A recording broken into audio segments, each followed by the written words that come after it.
Praise the lord. సంతోషంగా ఉన్నవారు రెండు చేతులెత్తి హల్లెలూయా చెప్దామా? దేవుని పరిశుద్ధ నామమునకి మహిమ కలుగును గాక. దైవజనుడు ఇంతవరకు మాట్లాడుతూ ఉన్నాడు. అందరూ మనసు తెరిచారా? ఖచ్చితంగా దైవజనుడు ఒక చక్కని మాట మాట్లాడాడు. ఈ బలిపీఠం మీద ఈ స్థలంలో ఎవరైతే నిలబడి జూనియర్స్ కావచ్చు లేదా చిన్నపిల్లలు కావచ్చు, వారు ఇక్కడ నిలబడి బోధిస్తున్నప్పుడు దేవుడే తన వాక్యం ద్వారా మనతో మాట్లాడుతున్నాడన్న అవగాహన మనకు ఉండాలి. హల్లెలూయా, ప్రైజ్ ది లార్డ్. ఒకసారి ఒక దేశంలో 3 రోజుల కూడికలు పెట్టారంట. వారు పెట్టి ఎవరిని పిలుద్దామా, చాలా చక్కగా వాక్యం బోధించే దైవజనులు ఎవరున్నారని ఒక దైవజనుని వాళ్ళు ఆహ్వానించారు. మొదటి 3 రోజులలో దేవుడు వారి ప్రాంతంలో కదలాలని, దేవుడు కార్యం జరిగించాలని ఆ ఆర్గనైజర్స్ ఒక ఆశ. ఉపవాసం ఉన్నారు, ప్రార్థన చేశారు, చాలా ప్రయాసపడ్డారు. మొదటి రోజు ఆ దైవజనుని హోటల్ నుంచి తీసుకొని వచ్చారు. దైవజనుడు చాలా చక్కగా బోధించాడు, కానీ హృదయాలు కదిలినట్టుగా లేవు. మళ్ళీ ఆ దైవజనుని హోటల్లో దించారు.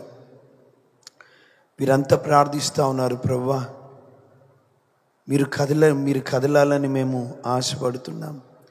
నశించిపోతున్న ఆత్మలు మీ వైపు ఆకర్షించబడాలని మేము మొరపెడుతున్నామని వారు 2వ రోజు కూడా మొరపెట్టారు. దైవజనుని హోటల్ నుంచి తీసుకొని వచ్చారు. ఆయన చక్కగా వాక్యం బోధించాడు. తర్వాత మళ్ళీ ఆయనను హోటల్లో దించారు.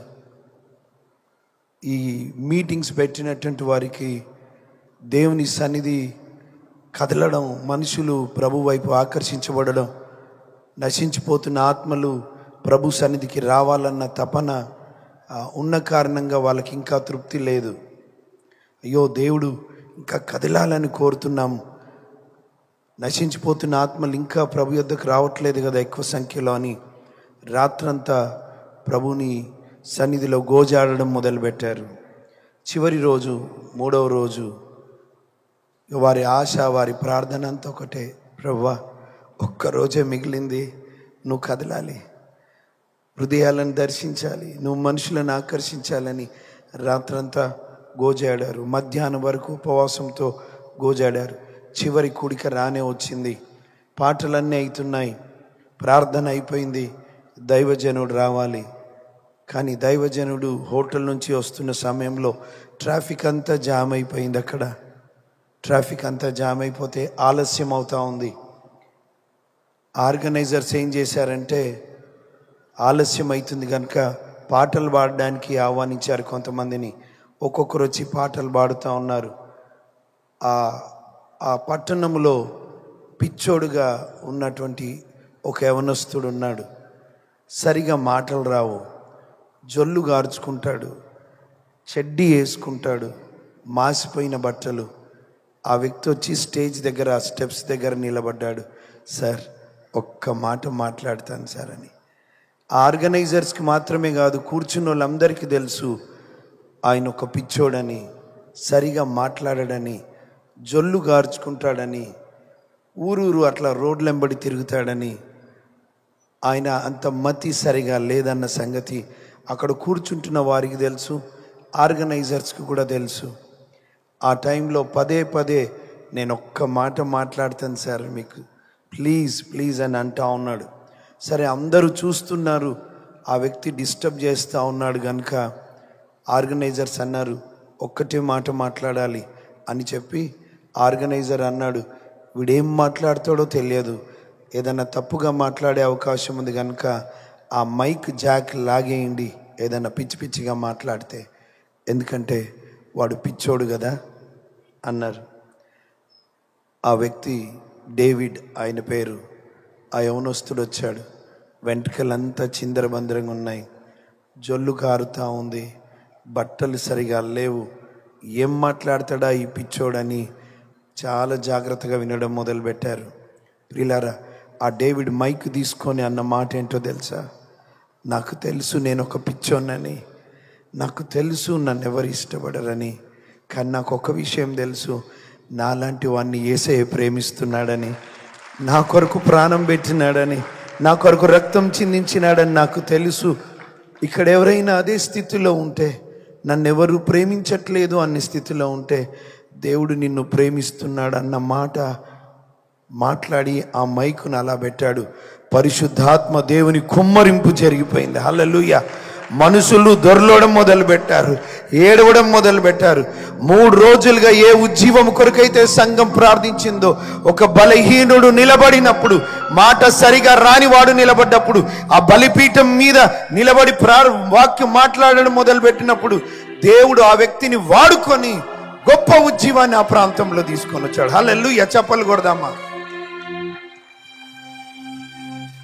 ఇట్లాంటి మాటలు దైవజనులు సహజంగా చెప్పారు, నేనే చెప్పాలనుకుంటారు. కానీ దైవజనులోంచి వచ్చిన ఒక మాట, నాకన్నా అంత ఎక్కువగా లోతైన అనుభవం లేకపోయినా నా పిల్లలు నిలబడి అక్కడ చెప్పిన వినగలిగే స్వభావం, బుద్ధి, అది అద్భుతమైనదండి. దేవునికి మహిమ కలుగును గాక. అందుకే దైవజనులను వాడుకుంటాడు. అటువంటి వారిని, గర్విష్ఠులను వాడుకోడండి ఆయన, తగ్గింపు గల వారిని. Praise the lord. అంతెందుకండి, దేవుడు గాడిదని నిలబెట్టి మాట్లాడించగల సమర్థుడు ఆయన, రాళ్లతో కేకలు వేయించగల సమర్థుడు ఆయన. Praise the lord. హల్లెలూయా. చెప్దాం, స్తోత్రం కలుగును గాక. దైవజనుడు ఆ పాట పాడిస్తూ ఉన్నప్పుడు నా హృదయం కదిలించబడింది. అన్ని పాత జ్ఞాపకాలు వచ్చాయి.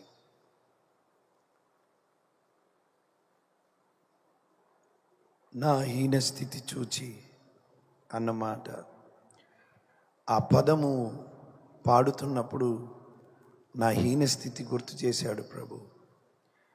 చాలామందికి తెలుసు, చాలా సంవత్సరాల కింద చెప్పాను, కానీ ఒక్క మాట చెప్పిపోతాను. ఈరోజున ఇక్కడ నిలబడి నేను వాక్యం బోధిస్తానని నా జన్మలో అనుకోలేదు, ఊహించలేదు, ఊహించడానికి కూడా ధైర్యం లేదు. నా 2 తల్లిదండ్రులు కుష్టి వ్యాధితో బాధపడుతున్నటువంటి తల్లిదండ్రులు, లెప్రసీ పేషెంట్స్. మా అమ్మ నాన్న చేతులు ముడిపడిపోయినట్టుగా ఉన్నాయి. అటువంటి భయంకరమైన స్థితిలో, హీన స్థితిలో, వెలివేయబడినటువంటి స్థితిలో నేను ట్యాబ్ దగ్గరికి నీళ్లు పట్టుకోవడానికి పోతే మా అమ్మ నాన్న వెళ్ళలేరు కనుక, వాళ్ళు ఆ బిందె మోయలేరు కనుక, నేను వెళ్ళినప్పుడు అక్కడ ఉన్నటువంటి వారు పూర్తిగా అందరూ పట్టుకున్నాకే నేను నీళ్లు పట్టుకోవాలి. కొన్నిసార్లు వాళ్ళు పట్టుకునేంతలోపు ఆ ట్యాప్ ఆగిపోయేది. ఎప్పుడైనా వీరికన్నా ముందు వెళ్ళి పట్టుకుందామని చూస్తే ఎవరైనా రాగానే ఆ నీళ్ళన్నీ ఒలకపోసేటువంటి వారు. ఎవడు రమ్మన్నాడు రా నీకు? వెలివేయబడిన స్థితి, అవమానపరచబడిన స్థితి, హేళన చేయబడినటువంటి స్థితి. ప్రియులారా, మా అమ్మ నన్ను ఒడిలో పెట్టుకొని నాన్నగారు పని నిమిత్తం వరంగల్ ప్రాంతానికి వెళితే, ఇంట్లో డబ్బులు లేక, తినడానికి ఇంట్లో భోజనం లేక, నలుగురిని అడగలేక వేరే ప్రాంతానికి వెళ్ళి కొంగంతా పూర్తిగా కప్పుకొని చేతిలో నన్ను పట్టుకొని, అమ్మా అన్నం ఉంటే ఏంటమ్మా, నా పిల్లోడికి అన్నం లేదు, దయదలిచి కొంచెం అన్నం వేయండమ్మా, రాత్రిదైనా పర్వాలేదు, సద్దన్నం వేయండమ్మా అని ఏడుస్తూ అడిగేది. ఒకరోజు మా అమ్మగారు చెప్పారు, ఒరేయ్ నువ్వు నా చంకలో ఉండి నీకు కూడా అలవాటైందిరా ఒక మాట, ఏంటో తెలుసా? అమ్మా అన్నం ఉంటే ఏంటమ్మా, అన్నం ఉంటే ఏంటి? ఈరోజు నిలబడడానికి అర్హత లేదు, దీన స్థితి, హీన స్థితి. పిల్లరా, అదే స్థితి నీది కదా. నాలాంటి విషయమే మీ జీవితంలో లేకపోవచ్చు, కానీ అందరము అతి భయంకరమైన స్థితిలో నుండే కదా ప్రభు లేపాడు. నాకు ఒక వయసు వచ్చి స్కూల్కి తీసుకెళ్తే కుష్ఠరోగుల పిల్లలను స్కూల్లో తీసుకోవట్లేదు. అక్కడ ఆ దినాల్లో ఎక్కడ అంటుకుంటుందో అని భయంలో బ్రతుకుతున్న రోజులు అవి. కొంచెం తెలివి వచ్చింది, 5 సంవత్సరాలు స్కూల్లో వేయాలి. మా అమ్మ నాన్న ఒకరోజు పిలిచి, 2 మంచిగా ఉన్నటువంటి వారిని పిలిచారు, బంధువులని పిలిచి అన్న మాట ఏంటో తెలుసా? ఒరే, నిన్ను స్కూల్లో జాయిన్ చేయడానికి వీళ్ళు తీసుకెళ్తారు. స్కూల్లో మీ అమ్మ పేరు నాన్న పేరు ఏంటంటే మా పేరే చెప్పు, కానీ వీళ్ళని అమ్మ నాయనగా చూపెట్టరా, వీళ్ళే మీ అమ్మ నాన్న అని చెప్పు. నా తల్లిదండ్రులను కూడా తల్లిదండ్రులను చెప్పుకోలేని దుస్థితి. అక్కడ నుండి అండి వద్దనుకున్నాను దేవుణ్ణి. కోపం ఉండేది, నాకెందుకు ఇలా జరగాలి, నా జీవితం ఎందుకు ఇలా కావాలి, ఈ అవమానం ఏంటి, ఈ హేళన ఏంటి. అతి భయంకరమైన కోపం దేవుడి మీద ఉండేది. దేవుడు వద్దనుకున్నాను మాట్లాడుతున్నా, సేవకులు వస్తే తిట్టేవాడిని. కానీ దేవునికి మహిమ కలుగును గాక, వద్దనుకున్నా కూడా ఆయన వద్దనుకోలేదు. ఒరేయ్, నువ్వు నా ముద్దురా, నువ్వు నాకు ముద్దుడిరా. తన కృపచేత ప్రేమించి వెతికి రక్షించాడు.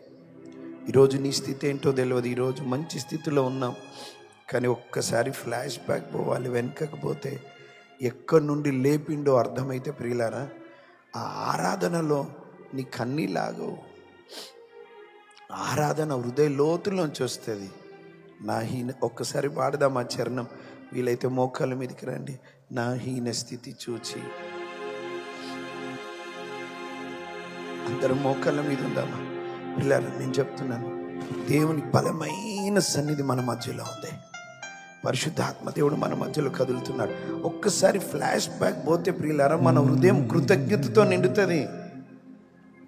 ఈరోజు మంచి బట్టలు, మనకి మంచి వస్త్రాలు, మంచి వాహనాలు ఉన్నాయి. ఒక్కసారి వెనుకకు పో. దేవుడు రక్షించకపోతే మన బ్రతికేమయ్యేది? ప్రభువు దర్శించకపోతే నాశనమై ఉండేవాళ్ళం కదా.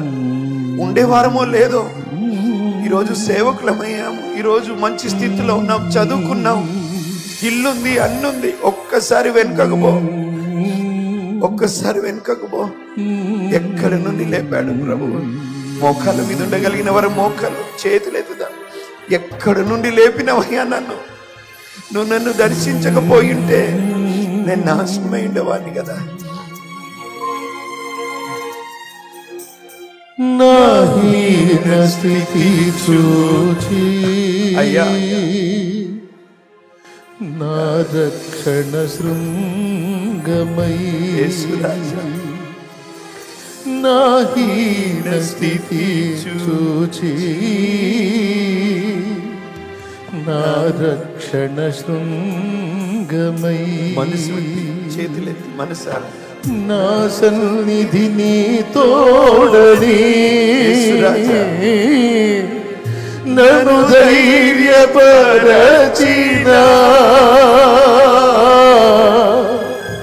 నా సన్నిధిని తోడని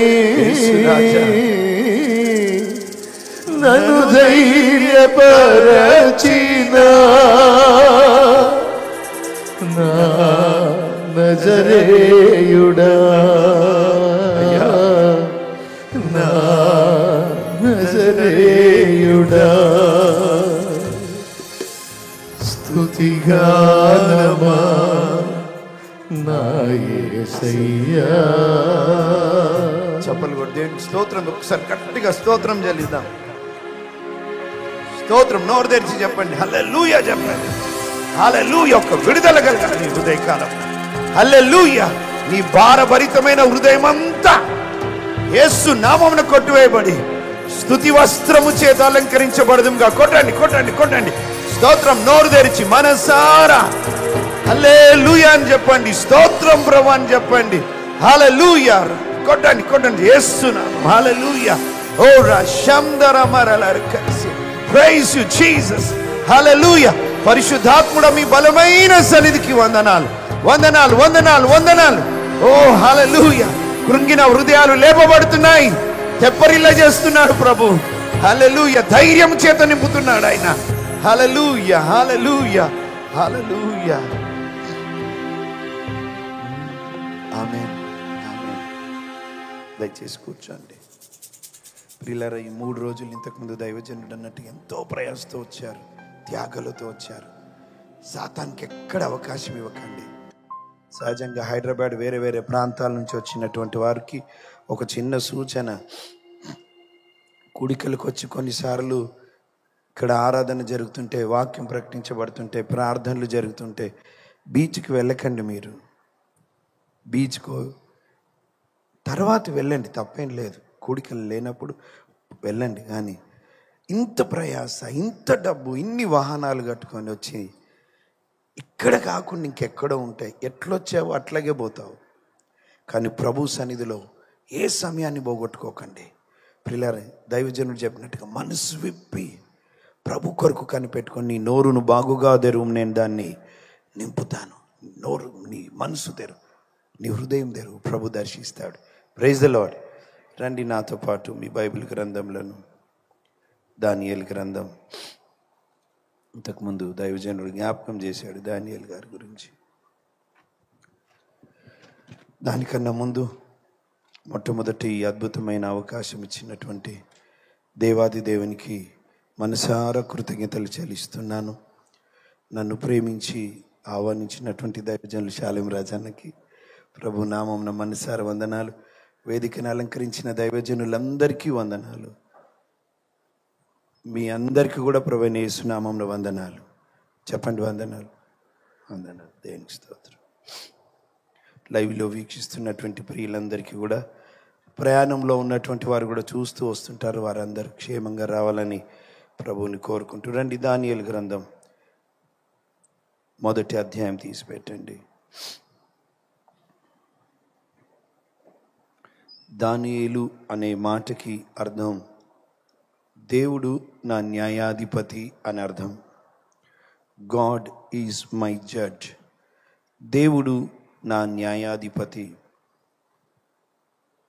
దానియేలు జీవితంలో ఆ పేరుకు తగ్గట్టుగానే ఎల్లప్పుడూ భయముతో, భక్తితో ప్రభు కొరకు బ్రతికినటువంటి వ్యక్తి. ఎందుకంటే దేవుడు న్యాయాధిపతి అంటే తీర్పు తీర్చువాడు, చూస్తున్నవాడు, తీర్పు తీర్చువాడు కనుక చాలా భయముతో, భక్తితో దేవుని సన్నిధిలో బ్రతికినటువంటి అద్భుతమైనటువంటి దైవజనుడు దానియేలు గారు. Praise the lord. హల్లెలూయా. నేను ఒక 3 విషయాలు చెప్పి నేను ముగిస్తాను. దానియేలు జీవితంలో ఎన్నో కోణాలు మనం ధ్యానించవచ్చు. ఆయన ప్రార్థనాపరుడు,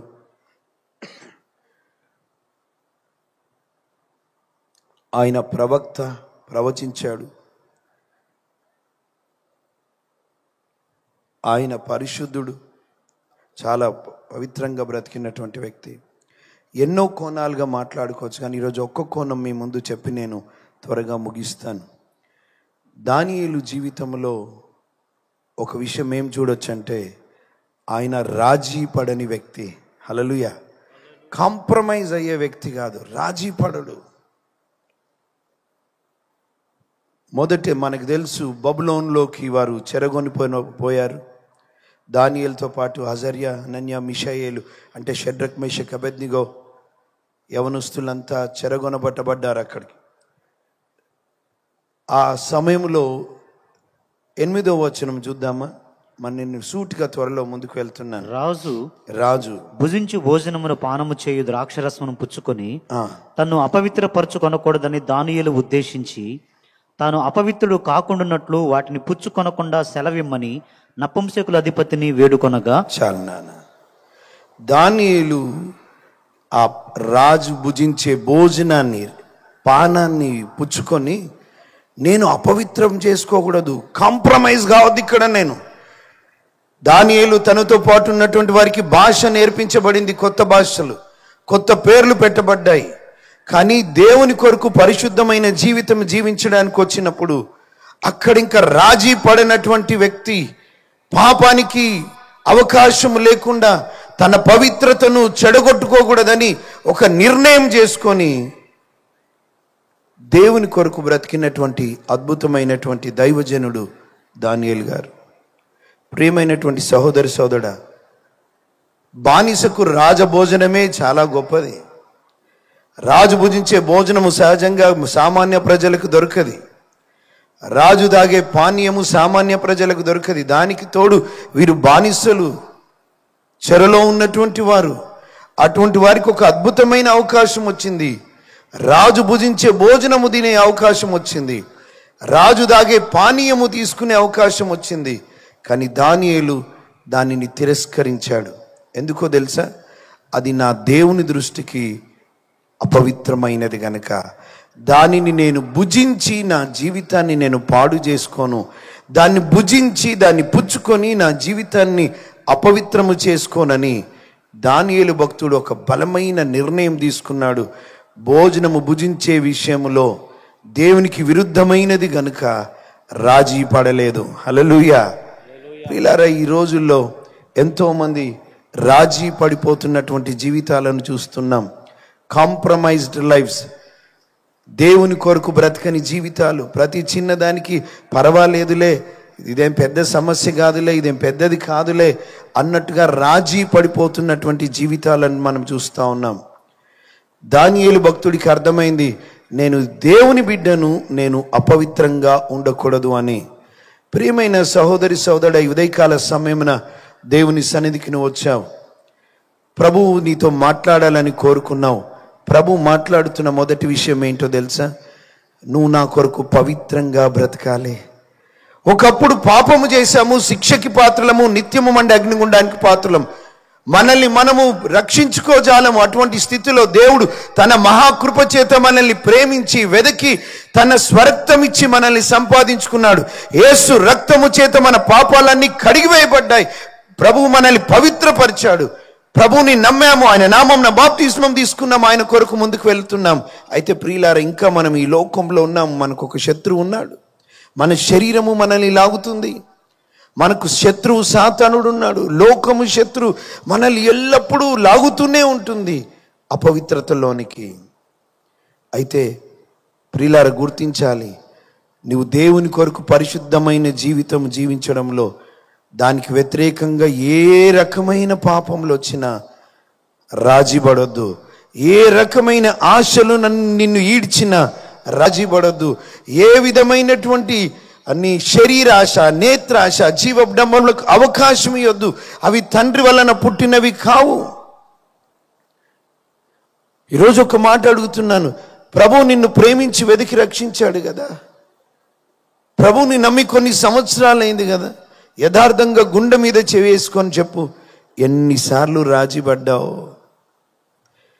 దేవుణ్ణి మరిచి, దేవుని వాక్యమును మరిచి, దేవుడు నీ జీవితంలో ఏం చేశాడో అది మరిచి ఎన్నిసార్లు లోకంతో రాజీపడ్డావు? ఎన్నిసార్లు పాపంతో రాజీపడ్డావు? ఎన్నిసార్లు నీ స్నేహితులతో రాజీపడ్డావు? ఎన్నిసార్లు లోక సంబంధమైన విషయాలతో రాజీపడ్డావు? ఒక మాట చెప్పానా? నువ్వు మారిపోతున్నావు. జాగ్రత్త, మారిపోతున్నావు. You are changing. నువ్వు మారుతున్నావు. ఒకప్పుడున్న తీవ్రత లేదు నీకు, మారుతున్నావు. ఒకప్పుడు బైబిల్ నీ చేతిలో ఉండేది, ఇప్పుడు సెల్ ఫోన్ గంటలు గంటలు గంటలు గంటలు చూస్తున్నావు. మారిపోతున్నావు, మారిపోతున్నావు. ఒకప్పుడు నీ చేతిలో బైబిల్ ఉండేది, గంటలు గంటలు చదివేవాడివి. ఇప్పుడు టీవీ రిమోట్ వచ్చింది, మారిపోతున్నావు. ఒకప్పుడు దేవుని మాటల కొరకు తాతాలాడేవాడివి, తృష్ణ కొనేవాడివి. ఇప్పుడు మనుషుల మాటల కొరకు తప్పించిపోతున్నావు. మారిపోతున్నావు. ఒకప్పుడు ప్రార్థన అంటే మోకాళ్ళ మీద ఉండి గంటలు గంటలు గడిచిపోయేది, సమయమే అర్థమయ్యేది కాదు. ఇప్పుడు ప్రార్థనే లేదు. మారిపోతున్నావు. ఒకప్పుడు దేవుని సన్నిధి అంటే పరిగెత్తుకుంటూ వచ్చేవాడివి. ఇప్పుడు ఏమైంది? ఆసక్తి పోయింది, ఆశ పోయింది. మారిపోతున్నావు. ఒకప్పుడు మనకు నశించిపోతున్న ఆత్మలేడల భారం ఉండేది, బాధ్యత ఉండేది. కన్నీరు గార్చేవారం, ప్రయాసపడేవారం, నడుచుకుంటూ పోయేవారం కిలోమీటర్లు. ఈరోజు వాహనాలు వచ్చినాయి, మనకి వెహికల్స్ వచ్చినాయి, అయినా భారం లేదు. మారిపోతున్నాం.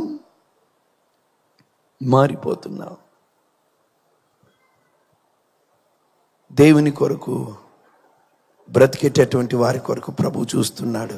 నేను నమ్ముతున్నాను. నేను ఇక్కడికి బోధించడం మాత్రమే కాదు, ఈ 3 రోజులలో దేవుని స్వరము విని నేను కూడా మారాలని ఆశపడి వచ్చాను ప్రియులారా. Yes, we have to change. మారాలి, మారాలి.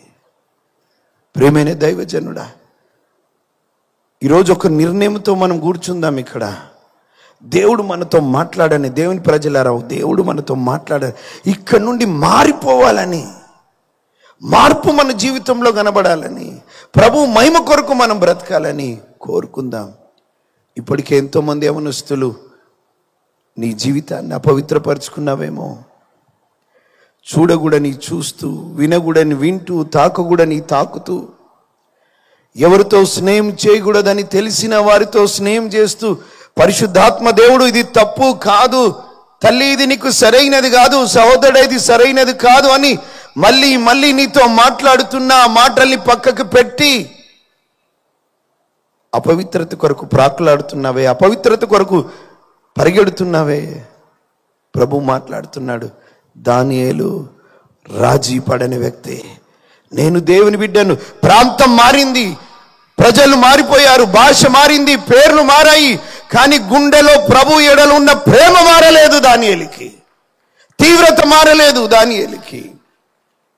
నేను తీసుకోని అపవిత్రమైన దాన్ని. ప్రేమైన సహోదరి సోదరుడా, ఈరోజు భోజనం అంటే మనకు భోజనం గురించి ఎన్ని అపవిత్రమైన సంగతులను తాకుతున్నావు, ఎన్ని అపవిత్రమైన సంగతులు వింటున్నావు, ఎన్ని అపవిత్రమైన సంగతులు చూస్తున్నావు. కొన్ని నెలల కిందట ఒక యవనస్తుడు ఈ చౌరస్తాల మీద కార్లు దుడుస్తాడు. కారు అద్దాలు దుడిచి ఆ 150 రూపాయలు ఏమో వస్తాయి. అక్కడే తాగి అక్కడే ఆ రోడ్ ఫుట్పాత్ మీద పడుకునేటటువంటి యవనస్తుడు. ఒకరోజు కొంతమంది బ్రదర్స్ చర్చ్కి తీసుకొని వచ్చారు.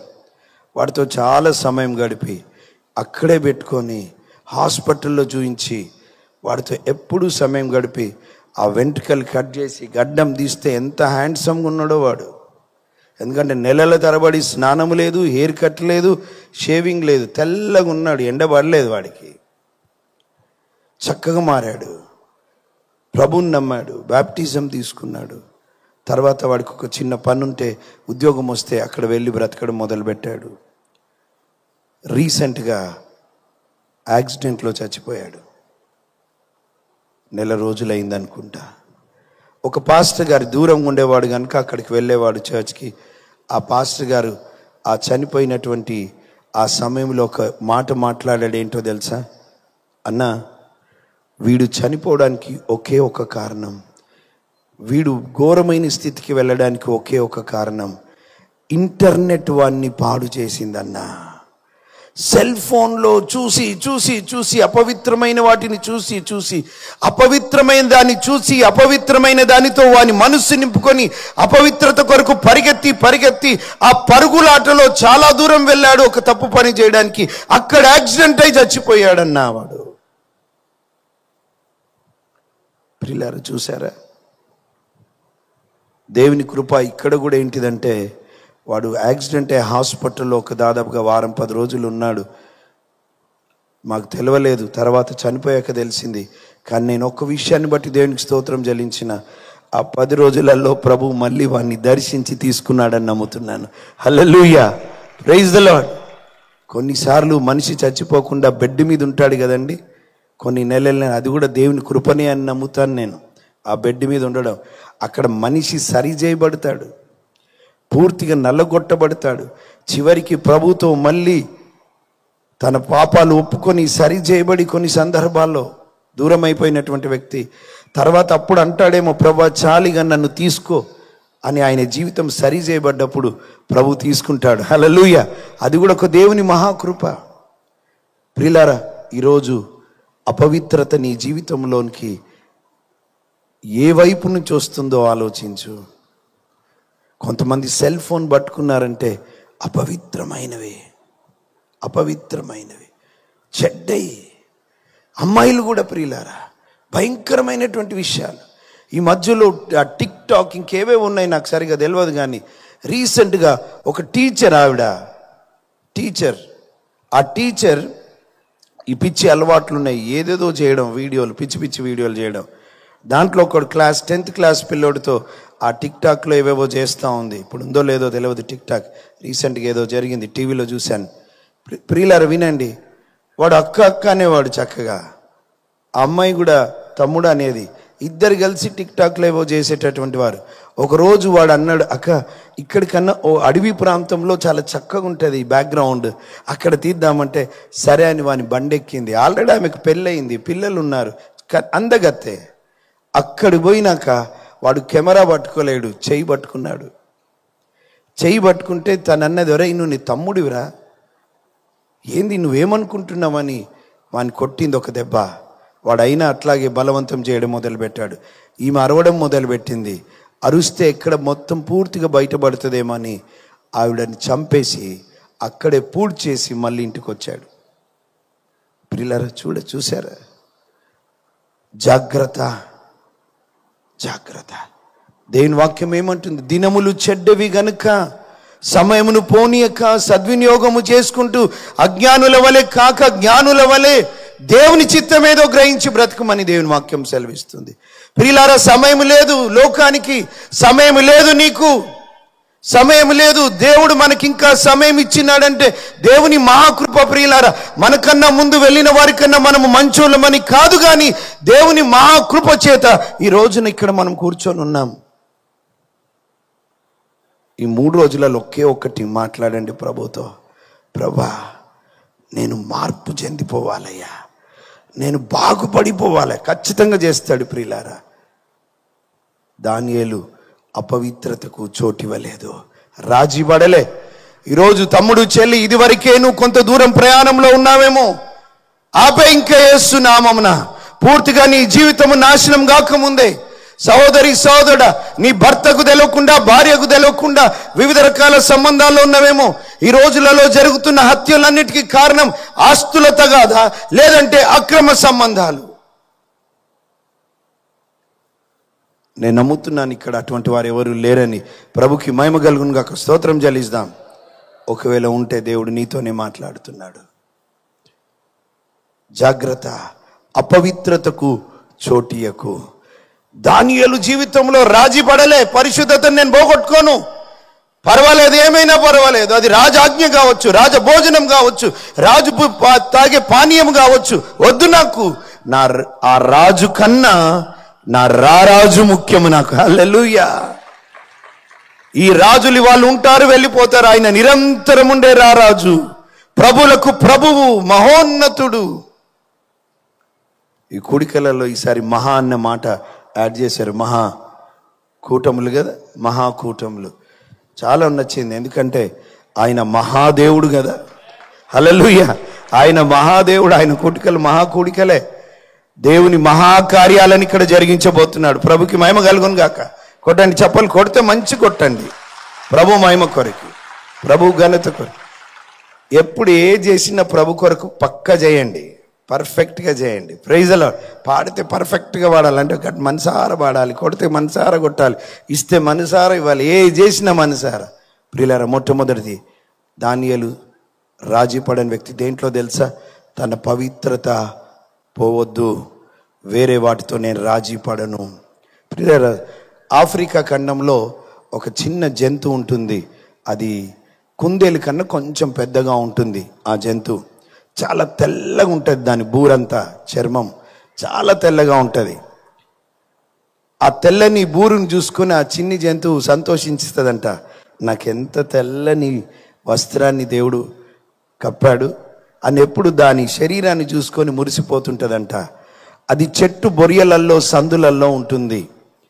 అది భోజనానికి బయటకు వచ్చినప్పుడు అడవిలోనికి వేటగాడు ఏం చేస్తాడంటే, ఆ చెట్టు బొరియ ఏదైతే దాని నివాసం ఉందో పెండతో, మట్టితో, కంపుతో మొత్తం రుద్దేస్తాడు ఆ చెట్టు బొరియకి. తర్వాత దాని ఇంటికి అది వస్తున్న టైంలో వేట కుక్కలను పంపిస్తాడు. ఆ వేట కుక్కలు ఆ చిన్ని జంతువు, తెల్లని జంతువు వెనకాల పడడం మొదలు పెడతాయి. అప్పుడు దాని ప్రాణాన్ని కాపాడుకోవడానికి దాని ఇంటి దగ్గరికి పరిగెత్తుకుంటూ వస్తుంది. ఒక్కసారి దాని ఇంటిలోనికి పోయిందంటే అది సేఫ్, ఇంకెవరు దాన్ని హాని చే. కనుక అది పరిగెత్తుకుంటూ వచ్చి అక్కడికి వచ్చేసరికి ఒక్కసారిగా సడన్ బ్రేక్ వేస్తుందంట. ఎందుకంటే దాని ఇల్లు చెడిపోయింది, దాని ఇల్లు కంపు కొడుతుంది, దాని ఇల్లు మురికితో నిండిపోయింది. ఇప్పుడు దాని ఇంటి దగ్గర అది ఏం ఆలోచిస్తుందో తెలుసా? నేను నా ప్రాణాన్ని కాపాడుకోవడానికి దేవుడిచ్చిన ఈ తెల్లదనాన్ని పాడు చేసుకొని లోపలికి వెళ్ళి నా ప్రాణాన్ని కాపాడుకోవాలా? లేకపోతే నా ప్రాణం పోయినా పర్వాలేదు, ఈ తెల్లదనాన్ని కాపాడుకోవాలని ఆ చిన్ని జ్ఞానము కలిగిన జంతువు తీసుకునే నిర్ణయం ఏంటో తెలుసా? నేను నా శరీరాన్నంతా పాడు చేసుకొని లోపలికి వెళ్ళి నేను బ్రతకడం కన్నా దీన్ని కాపాడుకోవడానికి కుక్కల చేతిలో చావడమే మిన్నాని అది పరిగెత్తి చివరికి కుక్కల నోట్లో బలైపోతుందంట. ప్రియులారా, ఒక చిన్న జంతువుకు దాని తెలుపు గురించి, దాని తెల్లదనాన్ని గురించి అంత తీవ్రత ఉంటే నిన్ను నన్ను యేసయ్య తన రక్తము చేత కడిగాడు కదా. తన అమూల్యమైన రక్తము నీ కొరకు నా కొరకు చిందించబడింది కదా. ప్రియులారా, అంత చులకననా యేసు రక్తము చేత మనల్ని కడిగి పరిశుద్ధపరిచి పవిత్రులుగా ఉండడానికి పిలిచాడు కదా. నేను పరిశుద్ధుడను కనుక మీరును సమస్త ప్రవర్తన యందు పరిశుద్ధులై ఉండాలి అన్నాడు కదా. నీ చూపులు ఎలా ఉన్నాయి? మాట, నడక, ప్రవర్తన. ఎవరున్నా లేకున్నా ప్రియులారా, ఒక మాట చెప్పనియండి, అందరున్నప్పుడు నువ్వేమై ఉన్నావో నిజానికి నువ్వు కాదు. మళ్ళీ చెప్తున్నాను, అందరు ఉన్నప్పుడు నువ్వేమై ఉన్నావో నిజానికి నువ్వు కాదు. ఒంటరిగా ఎవరు లేనప్పుడు నువ్వు ఒంటరిగా ఉన్నప్పుడే అదే నువ్వు, అది నీ క్యారెక్టర్, అది నీ క్యారెక్టర్. అందరు ఉన్నప్పుడు హల్లెలూయా, స్తుతి, మహిమ. ఒంటరిగా ఉన్నప్పుడు నీ ఆలోచనలు ఎట్టిపోతున్నాయి, నీ చూపెట్టిపోతుంది, నీ మాట, నీ నడక, నీ ప్రవర్తన, నీ పడక ఎటు. చాలా మంది సూటిగా వ్యభిచారం చేయరు, కానీ మనసులో వ్యభిచారం చేసే వాళ్ళు ఉంటారు. చూపులతోనే వ్యభిచారం చేసేవారు ఉంటారు. వ్యభిచారపు తలంపులతో వారి పడకల మీద పడుకుంటారు. దేవుని గురించి ధ్యానించాలి కదా. ఈరోజు నీ పరిస్థితి ఏంటి? ఈరోజు నీ పరిస్థితి ఏంటి? అపవిత్రతకు దూరంగా వచ్చే ప్రియులారా, ప్రభు ప్రజలు పరిశుద్ధంగా బ్రతకాలి. హల్లెలూయా. ఎందుకో తెలుసా? మన తండ్రి పరిశుద్ధుడు. దైవజనుడికి గుర్తుండొచ్చు, శామ్యుయల్ దేవరం అన్న ఆయన ఒకసారి ఒక విషయం చెప్పాడు. ఆరంభ రోజుల్లో నేను శాలెం రాజాన్ని ఎక్కువ కలిసేవారం మీటింగ్లలో. ఒకసారి ఆయన చెప్పాడు, ఒక ఇంట్లో ఒక కొడుకున్నాడు, వాడు చాలా తెల్లగా ఉన్నాడు. వాడు రెండో కొడుకు పుట్టాడు ఆ ఇంట్లో, వాడు నల్లగా పుట్టాడు. ఆ పెద్దోడికి నేను తెల్లగా ఉన్నా నా తమ్ముడు ఎందుకు నల్లగా ఉన్నాడు అని డౌట్ వచ్చింది వాడికి. వాళ్ళ అమ్మ దగ్గరికి వెళ్ళి అడిగిండంట, అమ్మ నేను తెల్లగా ఉన్నాను కదా, నా తమ్ముడు కూడా తెల్లగా ఉండాలి కదా, నల్లగా ఎందుకున్నాడు అని వాడు ప్రశ్నేశాడు. అప్పుడు ఆ తల్లి మామూలుగా ఒక మాట అనేసింది, దాంట్లో ఏముందిరా, వాషింగ్ మిషన్లో వేస్తే తెల్లగా అయిపోతాడు అన్నది. ఏమన్నదండి? వాషింగ్ మిషన్లో వేస్తే తెల్లగా అయిపోతాడు అని అన్నది. వాని మైండ్లో ఆ మాట నిలబడిపోయింది. నా తమ్ముడు తెల్లగా కావాలంటే నేను నా తమ్ముడిని వాషింగ్ మిషన్లో వేయాలి అన్న మాట వాని మైండ్లో పడిపోయింది. కొన్ని రోజులు గడిచాయి, కానీ వాని మైండ్లో అదే తిరుగుతూ ఉంది, నాలాగా నా తమ్ముడు తెల్లగుండాలి, వాడు నల్లగుంటే బాగలేడు అని.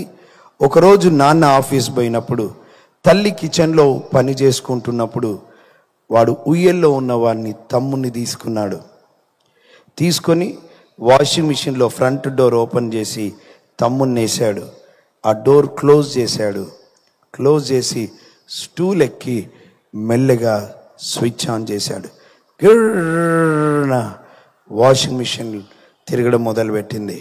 సడన్గా అమ్మ కిచెన్లో, ఏంటి సడన్గా వాషింగ్ మిషన్ తిరుగుతుంది అని వచ్చి చూసేసరికి వాడు అక్కడ కూర్చొని లోపల తొంగి చూస్తున్నాడు. వాడు తమ్ముడు తెల్లగయ్యాడా అని. ప్రియులారా, ఏమైందో తెలుసా? ఏం చేశావురా అని అడిగింది. తమ్ముణ్ణి తెల్లగా చేస్తున్నానమ్మా అన్నాడు వాడు. గుండెలో రాయబడ్డట్టయింది. స్విచ్ ఆఫ్ చేసింది, తీసేసరికి ఒక మాంసపు ముద్ద, మాంసం ముద్ద. చచ్చిపోయాడు. ఇది చాలా బాధాకరమైన విషయమే. కానీ దీంట్లో మనం తెలుసుకోవాలి ఏంటో తెలుసా? ఆ తెల్ల అన్నకి మా తమ్ముడు నల్లగా ఉండొద్దు అన్నదే వాని ఉద్దేశం. నా తమ్ముడు నల్లగా ఉండదు. ప్రియమైన వారులారా వినండి, ఈ అన్న తెల్లగా కావడానికి వాషింగ్ మిషన్లో వేసాడు. నా బండ హృదయాలను, నల్లటి జీవితాలను, నల్లని హృదయాలను, పాపపు జీవితాలను బాగు చేయడానికి ఆయన సిలువలో ప్రాణం పెట్టాడు. ఆయన తన రక్తం చిందించాడు. ఆయన అది కదా దేవుని ప్రేమ. నిన్ను నన్ను తెల్లగా చేయడానికి కొట్టాలి, తన్నాలి, కిరీటం పెట్టబడాలి. అయినా గామే పక్కలో పొడవబడాలి, మనకి కొరడాలు పడాలి, మన వీపు మీద ఉమ్మి వేయబడాలి, దున్నబడాలి మన వీపు, వెంట్రుకలు పెరికి వేయబడాలి. అయినా మన పరిశుద్ధులుగా కాలేము. మనం పరిశుద్ధులుగా చేయడానికి ప్రభు మాట్లాడలేదు, తన ప్రాణాన్నే పెట్టాడు ఆయన. హల్లెలూయా, హల్లెలూయా. ఈ మధ్యాహ్నం ఇంకా ఎవరైనా ఇక్కడ యేసుక్రీస్తు ప్రభుని నీ సొంత రక్షకునిగా అంగీకరించకపోతే చివరిలో ఒక పిలుపు ఇవ్వబడుతుంది. ఈరోజు ప్రభునందు విశ్వాసం ఉంచి ఆయన నామమున బాప్తిస్మం తీసుకోవడానికి రా. Praise the lord. హల్లెలూయా చెప్పండి, హల్లెలూయా చెప్పండి. పరిశుద్ధత విడిచిపెట్టద్దు, రాజీ పడొద్దు. ఆ విషయంలో ప్రభు కొరకు బ్రతకడంలో రాజీ పడొద్దు.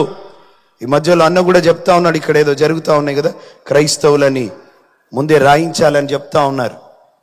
ఆ 9వ కాలంలో ఎవరు భయపడాల్సి, రాజీ పడకండి.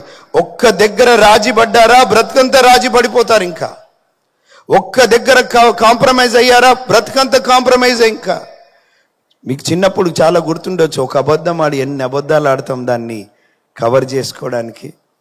ఒక అబద్ధము నిజం చేయడానికి మనుషులు ఎన్ని అబద్ధాలు ఆడతారో. ఈరోజు ఏ విషయంలోనూ పడిపోతున్నావో, దేవునికి దూరం అయిపోతున్నావో, ప్రభు నామమున అటువంటి వాటితో రాజీ పడకింకా, అటువంటి వ్యక్తులతో రాజీ పడకింకా, అటువంటి వస్తువులతో రాజీ పడదు. ఇంకా వద్దు. వాటి నుంచి దూరంగా వచ్చేసి ప్రభు దగ్గరికి రావాలి. హల్లెలూయా. నేను నమ్ముతున్నాను ఈ రోజులలో దేవుడు ఎంతో మంది జీవితాలని ఆయన సరిచేసి దేవుని కొరకు యోధులుగా మీ ప్రాంతాలకు తీసుకెళ్ళబోతున్నాడు ఆయన. హల్లెలూయా. ప్రియులారా, 2వది 6వ అధ్యాయంలో మనం చూస్తాం. అక్కడ 120 మంది అధికారుల మీద ఒక 3 అధికారులను పెట్టాడు రాజు. దాంట్లో ముఖ్యుడైనటువంటి వాడు దానియేలు. చూస్తారు 6వ అధ్యాయం.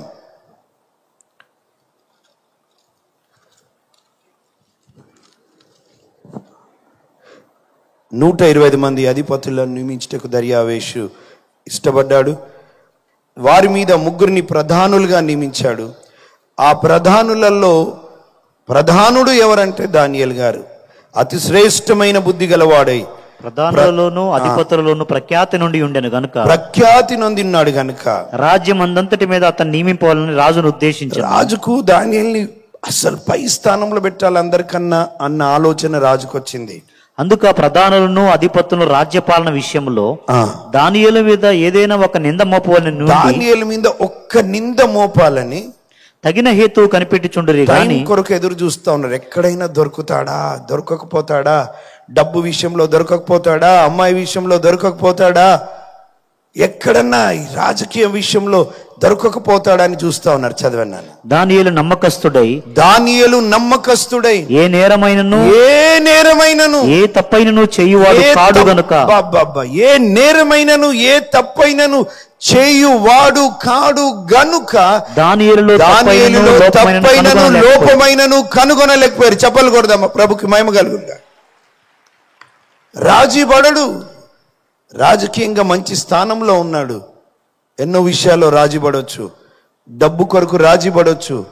కానీ ఏ తప్పైనను ఏ నేరమైనను చేయవాడు కాదు దానియేలు. ప్రియులారా, దానియేలులో రాజీ పడని గుణం. చాలా మంది డబ్బుకు లొంగిపోతారు, డబ్బుకు పడిపోతారు కదా.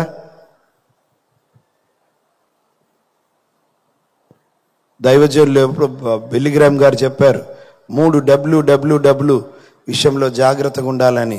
1 వెల్త్, డబ్బు. 2వది విమెన్, స్త్రీ. 3వది వాళ్ళు వైన్ అంటారు, త్రాగడం. స్త్రీ విషయంలో, డబ్బు విషయంలో, లేదా మనం గర్వం విషయంలో అనుకోవచ్చు. జాగ్రత్త పడాలి. ఒక భక్తుడు అన్నాడు, పరాయి స్త్రీతో మాట్లాడేటప్పుడు 3 ఉండాలి, 3 అడుగుల దూరం ఉండాలి, 3 మాటలు మాట్లాడాలి. స్త్రీతోనైనా పురుషుడితోనైనా 3 మాటలు, 3 అడుగుల దూరం ఉండాలి. నువ్వు మాట్లాడుతున్నప్పుడు 3 ఉండాలి, 3 మాటలు. అమ్మ ప్రైజ్ ది లార్డ్, బాగున్నారా, ఇంటి వాళ్ళు బాగున్నారా, ఆమెన్, అంతే. ఇంకెక్కువ లోతులోకి పోవద్దు. ఆమెన్ అనండి. బ్రదర్స్ సిస్టర్స్ కూడా, అమ్మ ఎవరితోనైనా ఎంత ఉండాలో అంతే ఉండాలి. తప్పు విషయాలు లేకపోవచ్చు, కానీ తప్పుగా కనిపించవచ్చు. దానియేలు గురించి ఎక్కడ పట్టుకుందామా? రాజ్యం విషయంలో ఎంత ఛాన్స్ చూశారు, ఒక్క తప్పు కూడా, నేరము కూడా కనుగొనలేకపోయిరి. ఎందుకంటే ఆయన అట్లాంటోడు కాదు. రాజీ పడని వ్యక్తి తన భక్తి జీవితంలో, రాజీ పడని వ్యక్తి తన దేవుని విషయంలో, దేవుని కొరకు బ్రతకడంలో వేరే వాటితో రాజీ పడాడు. ఇంకా రాజీ పడాడు. ఈ మధ్యాహ్నం ప్రియమైన సహోదరి సహోదరుడా, పరిశుద్ధత అనేది ఆయన వ్యక్తిగత జీవితం. It is his personal life. Now it is public life. ఇప్పుడు సమాజంలో గురించి మాట్లాడుతున్నాడు. ఎక్కడెవరికి అవకాశం ఇవ్వట్లేదు ఆయన, ఎవరికి ఈరోజు నీ సాక్ష్యం ఎలా ఉంది సమాజంలో? నీ ఇంటి దగ్గర నీ సాక్ష్యం ఎలా ఉంది? నువ్వు ఉంటున్న ప్రాంతంలో నీ సాక్ష్యం ఎలా ఉంది? నీ ఇంటిలో ఎలాగుంది నీ సాక్ష్యం? దేవుని వాక్యం సెలవిస్తుంది కదా, మీరు ఇదిగో లోకమునకు ఉప్పు ఉన్నారు. ఉప్పు నిస్సారమైతే మళ్ళీ దేని వలన అది సారం పొందుకుంటుంది? అది బయట పారవేయబడి మనుషుల చేత త్రొక్కబడటానికే గాని దేనికి పనికిరాదు కదా. ఇదిగో మీరు లోకమునకు వెలుగై ఉన్నారు. కొండ మీది పట్టణం ఎలాగ కనబడుతుందో, మనుషులు మీ సత్క్రియలను చూసి పరలోకమందున తండ్రిని మహిమపరచునట్లు మీ వెలుగు వారి ఎదుట ప్రకాశింపజేయండి. దీపస్తంభం మీదనే దీపాన్ని పెడతారు కదా అందరికి కనబడడానికి. ప్రియులారా, ఈరోజు ఒక విషయం అర్థం చేసుకోవాలా? నువ్వు సమాజంలో ఉన్నావు, మనుషులు నీ వైపు, నా వైపు, మన వైపు చూస్తున్నప్పుడు మన సాక్ష్య జీవితం ఎలా ఉంది? ఎలా ఉంది మన సాక్ష్యం? మనుషులు మనల్ని చూసినప్పుడు ప్రభు దగ్గరికి ఆకర్షించబడుతున్నారా? మన సాక్ష్య జీవితం ద్వారా మన దగ్గరికి ఎవరైనా వస్తున్నారా? మన ఇంటికి వస్తున్నారా ప్రార్థన చేయమని? మన ఇంటికి వస్తున్నారా ఆదరణ కొరకు ప్రార్థన చేయమని? మన ఇంటికి వస్తున్నారా సహాయం చేయమని? మన ఇంటికి వస్తున్నారా ఒక మాట మాట్లాడమని ప్రభు నామమున? ఎలాగుంది సాక్ష్య జీవితం? నీ ఉంటున్న ఉద్యోగ స్థలములో, కొన్నిసార్లు సంఘంలో బాగుంటారు, ఆఫీస్ దగ్గర, వాళ్ళు పని చేస్తున్న దగ్గర వారి సాక్ష్యాలు సరిగా ఉండవు. కానీ కొంతమంది ఉన్నారండి, వారు బయట లోపల కూడా వారి సాక్ష్య జీవితం ద్వారా ఎంతో మందిని ప్రభావితం చేస్తున్న వారు ఉన్నారు. హల్లెలూయా, ప్రభుకి మహిమ కలుగును గాక. ఈరోజు నీ సాక్ష్య జీవితం ఎలా ఉంది? ఇక్కడ బాగానే ఉన్నావు, ఇంటి దగ్గర, ఇంట్లో ఎలా ఉన్నావు? చుట్టుప్రక్కల వారు ఎలా ఉన్నారు? వారితో నీ సంబంధాలు ఎలా ఉన్నాయి? గొడవలు పడుతున్నావా? వారితో కొట్లాడుతున్నావా? వారిని హింసిస్తున్నావా? మళ్ళీ ఆదివారం చేతిలో బైబిల్ పట్టుకుంటున్నావే? ఫిలిప్పీలకు రాసిన పత్రిక 1వ అధ్యాయం 28వ వచనంలో చివరి భాగం ఏమంటుందంటే, మీరు క్రీస్తు సువార్తకు తగినట్టుగా బ్రతకండి. క్రీస్తు సువార్తకు తగినట్టుగా మీ జీవితాలు ఉండనియండి. యేసయ్య సువార్త చెప్తాం మనం, బయటికి వెళ్ళి చేతిలో బైబిల్ పట్టుకుంటాం, క్రైస్తవులమని తెలుసు కదా. ఇప్పుడు వారు చూసినప్పుడు మన సాక్ష్య జీవితం ఎలా ఉంది? ఎలా ఉంది మన సాక్ష్య జీవితం? ఒకసారి ఒక దైవజనుడు వాళ్ళ కాలనీలోనే క్రిస్మస్ సందర్భంగా మీటింగ్ ఏర్పాటు చేసి దేవుని ప్రేమ గురించి మాట్లాడుతున్నాడంట. మాట్లాడుతుంటే క్రైస్తవురాలు కాదు ఆమె, వచ్చి అన్యురాలు ముందు కూర్చోనుంది. కూర్చుంటే ఈయనకు ఉత్సాహం వచ్చింది. సువార్తను ఆమె కొరకే చెప్పడం మొదలుపెట్టాడు. చక్కగా ఆమె వినాలా, ప్రభువుని అంగీకరించి రక్షించబడాలని. మధ్యలో ఏమైందో ఏమో, ఈయన మాట్లాడుతున్నాడు, ఆమె ముందు నుంచి లేచి వెళ్ళిపోయింది. చాలా బాధ అనిపించింది. అయ్యో, నేను ఎక్కడైనా బాధ పెట్టినా, అనకూడని మాట ఏమని అన్నానని దైవజనుడు చివరికి వాక్యం ముగించాడు. ముగింపులో మళ్ళీ వచ్చింది ఆవిడ, వచ్చి కూర్చుంది ముందు. యేసుక్రీస్తు ప్రభుని ఎంతమంది అంగీకరిస్తున్నారంటే ఆ తల్లి చేయి లేపింది. పాస్టర్ గారికి అర్థం కాలేదు. దేవానికి స్తోత్రం ప్రభువా అని అనుకున్నాడు. మీటింగ్ అంతా అయిపోయిన తర్వాత ఆవిడకి పోయి అడిగాడు, అమ్మ మధ్యలో మీరు వెళ్ళిపోయారు, ఎక్కడైనా మాటల చేత బాధ పెడితే దయతో క్షమించండి, మీరు వెళ్ళిపోయారంటే, అయ్యయ్యో పాస్టర్ గారు అట్లా ఏం లేదు, మీరు చాలా చక్కగా బోధిస్తున్నారు కదా, చాలా చక్కగా చెప్తున్నారు కదా, మీరు ఇంట్లో కూడా ఇంతకే ప్రేమగా ఉంటారా లేదా అని మీ ఇంట్లో పని చేసి ఆవిడకి అడిగేసి వచ్చిన నేను. మీ ఇంట్లో పని చేసి ఆవిడకి అడిగేసి వచ్చిన. ఈయన స్టేజ్ మీద బాగానే చెప్తున్నాడు కదా, ఇంట్లో ఇదే ప్రేమతో ఉంటాడా, ఇదే భక్తితో ఉంటాడా, భార్య పిల్లలతో ఈ రీతిగానే ప్రవర్తిస్తాడా, చుట్టుపక్కల వారితో ఇట్లాగే ప్రవర్తిస్తాడా? ఆవిడ అన్నది, అయ్యో ఆయన దైవజనుడు, ఆయన ఇంట్లో బయట అట్లాగే ఉంటాడమ్మా, చాలా ప్రేమ గలవాడమ్మా, దయగలవాడా అమ్మా, నీతిపరుడమ్మా, న్యాయంగా ఉంటాడమ్మా అని చెప్పాడండి. అందుకే చెప్పింది తను, నేను అందుకే వచ్చాను, సువార్త విని నా జీవితాన్ని ప్రభుకి అప్పగిస్తున్నాను అన్నది. హల్లెలూయా, ప్రభుకి మహిమ కలుగును గాక. మీకు ఒక మాట అడుగుతాను, ఇన్ని సంవత్సరాల నీ జీవితంలో ఎవరైనా ఒక్కరు నీ జీవితాన్ని చూసి ప్రభావితం చేయబడ్డారా? నీ జీవితాన్ని చూసి రగిలించబడ్డారా? నీ ప్రార్థనా జీవితాన్ని చూసి మోకాళ్ళ మీదకి వచ్చారా? ప్రభు నిన్ను నువ్వు ఆరాధించడం చూసి వారు ఆరాధికులుగా అయ్యారా? ప్రభు వాక్యం నీ నోట నుంచి వెలువడుతుంటే ఇలాగ కావాలి నేను అని అనుకున్నారు ఎవరైనా? అప్పుడప్పుడు దైవజనులందరిని చూసినప్పుడు సంతోషం. ఎందుకంటే దైవజనుడికి ఏ వరం అవుతుందో, ఏ భారం అవుతుందో, ఏ బాధ్యత అవుతుందో వీళ్ళందరిలో నేను చూస్తుంటాను. ప్రభుకి మహిమ కలుగును గాక. రవి తమ్ముడు పాస్టర్ రవి గారు నా దగ్గర ఉన్నప్పుడు పాట పాడడానికి వచ్చేది కాదు. అందరు చప్పట్లు ఇట్లుంటే ఆయన చేతులు ఇట్లుంటుండే, అందరు ఇట్లున్నప్పుడు ఆయన కొడుతుండే, రిధం ఉండేది కాదు. ఈరోజు చక్కగా ఏ దైవజనుణ్ణి అనుసరిస్తున్నారో ప్రియులారా, అది వచ్చేసింది. ఆ భారము, ఆ బాధ్యత.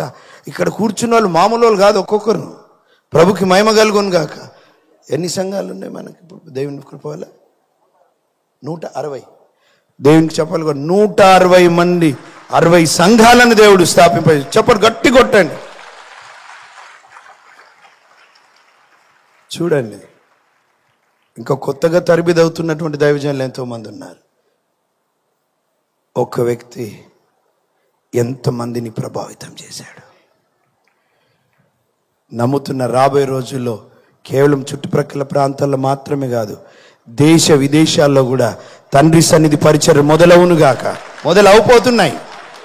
మొదలు చేయబోతున్నాడు ప్రభు. హల్లెలూయా, దేవునికి మహిమ కలుగును గాక. ప్రభావితం చేస్తున్నాయా మన జీవితాలు? లేదా లోకం చేత నువ్వే ప్రభావితం చేయబడుతున్నావా? లోక సంబంధమైన విషయాలతో నువ్వే ప్రభావితం చేయబడుతున్నావా? స్నేహితుల చేత నువ్వే ప్రభావితం చేయబడుతున్నావా? లేదా నువ్వు యేసు నామమున వారిని ప్రభావితం చేస్తున్నావా? ఈరోజు ఏ తప్పైనను, ఏ లోపమైనను కూడా ఏ దాంట్లో దొరకలేదంట దానియేలు భక్తుడు. ప్రియులారా, ఈరోజు లోకానికి ఎక్కువ టైం లేదు, ప్రభు కొరకు వెలగాలి. హల్లెలూయా, ప్రైజ్ ద లార్డ్ చెప్పండి. హల్లెలూయా, ప్రైజ్ ద లార్డ్ చెప్పండి. అలసిపోయారా? చెప్పండి, చప్పలు కొట్టండి. హల్లెలూయా. ఈ మధ్యలో సముద్రం దగ్గర అక్కడక్కడ చప్పట్లు కొడుతున్నారు. ఏందని ఒకసారి అడిగిన, వైజాగ్ పోయినప్పుడు, అట్లా చప్పట్లు కొడుతానంటే ఈ నరాలేవో ఏదో చెప్పారు ఆరోగ్యానికి మంచిదని. ప్రభు ఎప్పుడో చెప్పాడు, చప్పట్లు కొట్టి పాడండి, దేవుని కొట్టండి చప్పట్లు, రోగాలు పోతాయి, నిద్ర పోతుంది, దయ్యం పోతాడు, సాతాండు పోతాడు. మంచి కొట్టు. Praise the lord. ఎన్ని పక్కోళ్ళు నిద్రకించి తేరుకుంటారు ఏమైందని. Praise the lord. మూడవది, వీళ్ళు ఆయన ఏ తప్పు పట్టలేకపోయారు కనుక చివరికి భక్తి జీవితంలోనైతే దొరికిపోతాడురా దానియేలని రాజు దగ్గరికి వెళ్ళి, రాజా ఒక శాసనం పెట్టు, నువ్వు నెల రోజుల వరకు ఏ దేవుడికి కానీ ఏ మనిషికి కానీ ఎవరు ప్రార్థన చేయొద్దు, నీ దగ్గరికే రావాలి, వస్తాయి. ఇక ఎవరెక్కడ ప్రార్థన చేయొద్దు. ఇక ఒక శాసనం రాజు ఆర్డర్ పాస్ అయిపోయింది. రాజు శాసనం పాస్ చేసిన రాజీ పడని అద్భుతమైన దైవజనుడు దానియేలు భక్తుడు. కొట్టండి చప్పట్లు. రాజు కానీ ఏమన్నా కానీ రారాజే గొప్ప కదా. ఏం చేశాడు ప్రియులారు? చదవండి ఆ మాట. ఇట్టి శాసనం 10వ వచనం అనుకుంటా.